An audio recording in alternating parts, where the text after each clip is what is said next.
Gulf కార్మికులను ప్రభుత్వం ఆదుకోవాలని కాంగ్రెస్ పార్టీ సీనియర్ నాయకులు జువ్వాడి కృష్ణారావు తెలిపారు. మెట్పల్లి పట్టణంలోని జువ్వాడి భవన్లో ఏర్పాటు చేసిన విలేకరుల సమావేశంలో జువ్వాడి కృష్ణారావు మాట్లాడుతూ వెంపేట్ గ్రామానికి చెందిన రామచంద్రారెడ్డి బెహరాన్లో గుండెపోటుతో మృతి చెందగా ఆయన మృతదేహాన్ని త్వరగా స్వగ్రామానికి తీసుకురావాలని డిమాండ్ చేశారు. గల్ఫ్లో మృతి చెందిన బాధిత కుటుంబాలను ప్రభుత్వం ఆదుకోవాలని, గల్ఫ్ బాధితుల సంక్షేమానికి 500 కోట్ల నిధులు కేటాయించాలని అన్నారు. ఈ కార్యక్రమంలో మల్లాపూర్ మండల మాజీ జడ్పీటీసీ ఎలాల జగల్పతిరెడ్డి, మల్లాపూర్ మండల కాంగ్రెస్ పార్టీ అధ్యక్షుడు Pundra Srinivasa Reddy, Mallapur MPTC Mallaiah, Congress party senior నాయకులు తదితరులు పాల్గొన్నారు. బెహరాన్లో రామచంద్రారెడ్డి గారని ఉపాధి కోసం పోయినటువంటి వేంపేట గ్రామానికి చెందినటువంటి వారు చనిపోవడం జరిగింది హార్ట్ అటాక్ తోటి.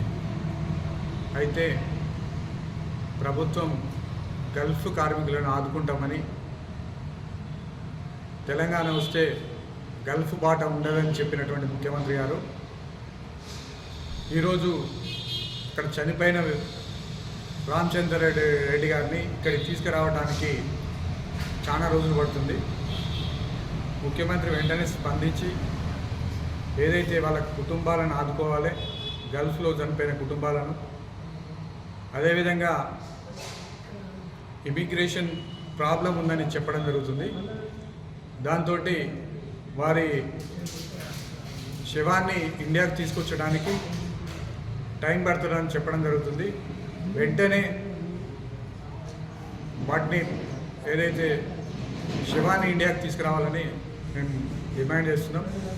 ముఖ్యంగా తెలంగాణ వస్తే ఉండదన్న ముఖ్యమంత్రికి ఏదైతే గల్ఫ్కు 500 కోట్ల రూపాయలు మేము గల్ఫ్ సంక్షేమ నిధి ఏర్పాటు చేస్తామన్న ముఖ్యమంత్రి ఏర్పాటు చేయలేదు.